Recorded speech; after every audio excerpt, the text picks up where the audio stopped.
30 FA 017182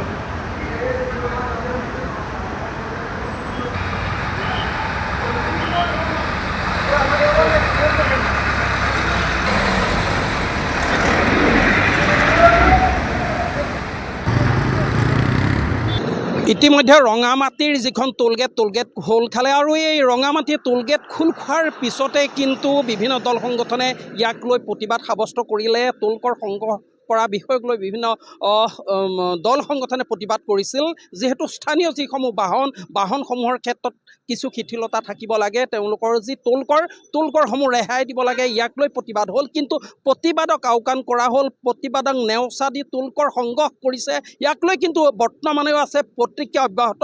মই বৰ্তমান ৰঙামাটি টোলগেটৰ সন্মুখত আছোঁ। ইয়াক লৈ বিভিন্ন সময়ত কিন্তু প্ৰতিবাদ হৈছিল, কিন্তু প্ৰতিবাদক আওকাণ কৰা হ'ল। যিসকল চালক বা আৰোহী গাড়ীৰ গৰাকী কিন্তু বিভিন্ন ক্ষেত্ৰত তেওঁলোকে কিন্তু বিভিন্ন অভিযোগ ব্যক্ত কৰিছে, তেওঁলোকে বিভিন্ন প্ৰতিক্ৰিয়া প্ৰকাশ কৰিছে। দাদা, প্ৰথমতে আপোনাৰ ওচৰলৈ আহিলোঁ, কি হৈছে কথাটো কওকচোন। কথাটো হৈছে মানে কি, আমি টোলগেটত আমি ফাষ্টেগ আমাৰ ৰিচাৰ্জ আছে এভেইলেবল, গতিকে আমি ইমিডিয়েট পাৰ হ'ব লাগে না। গতিকে আমি যদি 10-11 মিনিট 9 মিনিটকৈ আমি ৱেইটিং কৰিব লাগে, এইটোতো পচিবল নহয়। এইটো আপোনালোকক আপত্তি জনাইছোঁ আমি। বহুত দেৰি আপোনালোকৰ বহুত দেৰি আপোনালোকে চাই আছে। আমি প্ৰায় 9 মিনিট সময় ইয়াত ৰখিবলগীয়া হ'ল। ৰাখি থৈছে। আমি দূৰবতীয়া মানুহ, গতিকে আমাক সোনকালে এৰি দিব লাগে না। আপোনালোকৰ জৰুৰী কিছু কাম থাকিব, বহুত জৰুৰী কাম আছে। মই এতিয়া নগাঁৱলৈ যাম। আপোনালোকে জানে কাজিৰঙা কৰিডৰখিনি আমি শ্ল' মোশ্যনত যাব লাগে, বহুত সময় লাগে। গতিকে ৰাতি 10টা বজাই দিব, এনেকৈ যদি লেট কৰি থাকে। গতিকে খুব বেয়া পাইছোঁ এইটো। আপোনালোকে অলপ মানে সংশোধন কৰাৰ চেষ্টা কৰক। হয়, এনেকৈ দেখিবলৈ পোৱা গৈছে। যিসকল গাড়ীৰ গৰাকী চালকসকল আহিছে, তেওঁলোকে কিন্তু অভিযোগ ব্যক্ত কৰিছে। মোৰ সহযোগে পৰিৱেশটো দেখুৱাব। দেৰগাঁও ৰঙামাটি টোলগেটৰ এয়া পৰিৱেশ বুলি ক'ব লাগিব।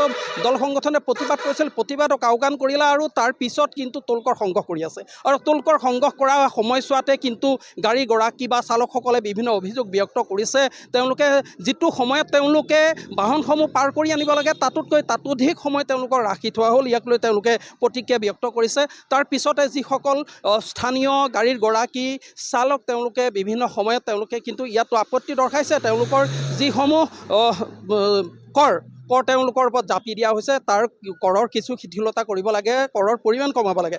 কিন্তু বিভিন্ন ক্ষেত্ৰত জিলা প্ৰশাসনে ইয়াক কিছু পৰিমাণে শিথিলতা আনিবৰ কাৰণে বা মীমাংসা কৰিবৰ কাৰণে টোলগেটৰ স্বত্বাধিকাৰী কিন্তু ইতিমধ্যে নিৰ্দেশ জাৰি কৰিছিল। কিন্তু টোলগেটৰ স্বত্বাধিকাৰে কিন্তু এই ক্ষেত্ৰত কোনো ধৰণৰ গুৰুত্ব আৰোপ কৰা নাই। কিন্তু বৰ্তমানেও স্থানীয় যিসমূহ বাহনসমূহৰ পৰা কৰ সংগ্ৰহ কৰি আছে আৰু ইয়াক লৈ প্ৰতিক্ৰিয়া ব্যক্ত কৰিছে।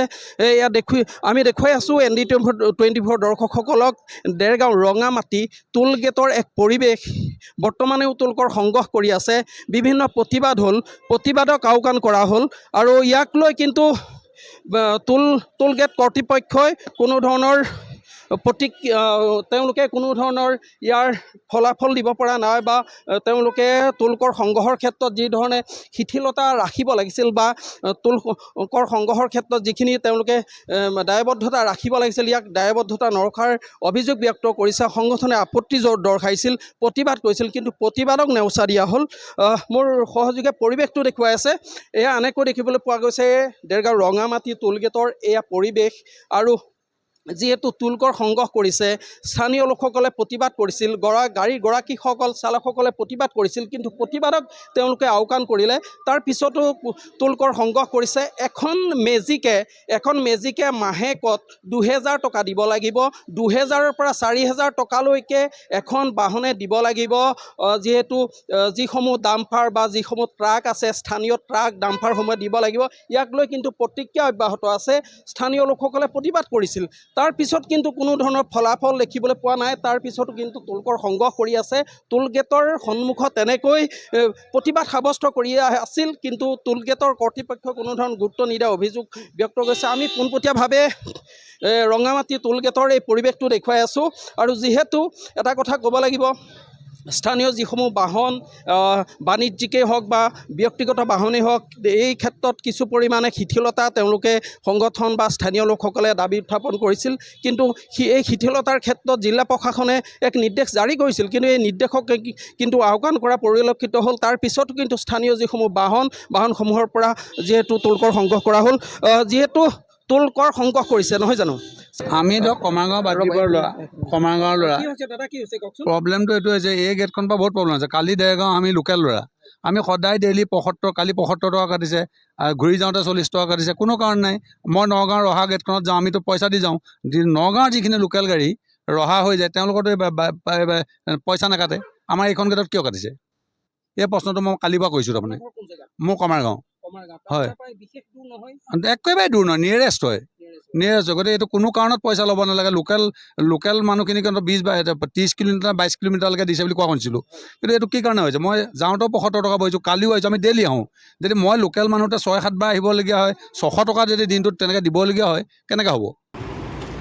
আহিছিলোঁ ৰঙামাটি, তাৰপৰা এতিয়া বোলে পইচা কাটিব ইহঁতে। এতিয়া কি ঘূৰি যাওঁ, ঘূৰি যায় নি? পইচা কাটিব। যিটো কিমান দূৰ আপোনাৰ ইয়াৰ পৰা মোৰ ঘৰ 10 কিলোমিটাৰ। 10 কিলোমিটাৰ। 10 কিলোমিটাৰত আপোনাৰ টোল টেক্স লাগে। এতিয়া কি কৰিব? এতিয়া মই ঘূৰি যাম বুলি ভাবিছোঁ। তালৈ নাযায় আৰু? নাযাওঁ, গন্তব্য স্থান নাযাওঁ। সেইটো কৰিব লাগিব। আৰু কি ক'ব এতিয়া? কি ক'ব? টোল গেটৰ কৰ্তৃপক্ষক কি জনাব? কৰ্তৃপক্ষ আচলতে স্থানীয়সকলক কিবা এটা ৰেহাই দিব লাগিছিলে। ৰেহাই দিব লাগিছিলে। এতিয়া যদি এনেকৈ যদি মাধমাৰ মাৰে, তেতিয়াহ'লে মানুহে গাড়ীটো চলাব নোৱাৰিব। এতিয়া আমি নোৱাৰাৰ নিচিনাই হৈ গৈছে আৰু চলাবতো নোৱাৰিছোঁ এতিয়া। হয়, এতিয়া আমাৰ মানে কি অন্য একো নহয়, আমাৰ অসুবিধা হয়, আমি সাংগঠনিক কাম কাজত আমি আহিয়ে থাকিব লাগিব। ৰঙামাটি, মিছামৰা, তাৰপিছত এই বোকাঘাট। এতিয়া যদি সদায় আমি এনেকৈ পইচাটো ভৰি থাকোঁ, তেতিয়া আমাৰ কাৰণে আচলতে অলপ দিগদাৰ। আপুনি বিজেপি দলৰ এজন সক্ৰিয় কৰ্মী আৰু কাৰ্যকৰ্তা হয়, তাৰ পিছতো আপুনি বিভিন্ন সাংগঠনিক কামত ঘূৰিব লাগিব। তাৰ পিছত যদি এনেকুৱা হয়, কি কৰিব আপুনি? কি ক'ব? নোৱাৰিম আৰু কাৰ্য তেনেকৈ কৰি থাকিলে আমাৰ অসুবিধা হয়। আমি ঊৰ্ধ্বতন কৰ্তৃপক্ষক জনাম, আমাৰ দলৰ ঊৰ্ধ্বতন কৰ্তৃপক্ষক জনাম।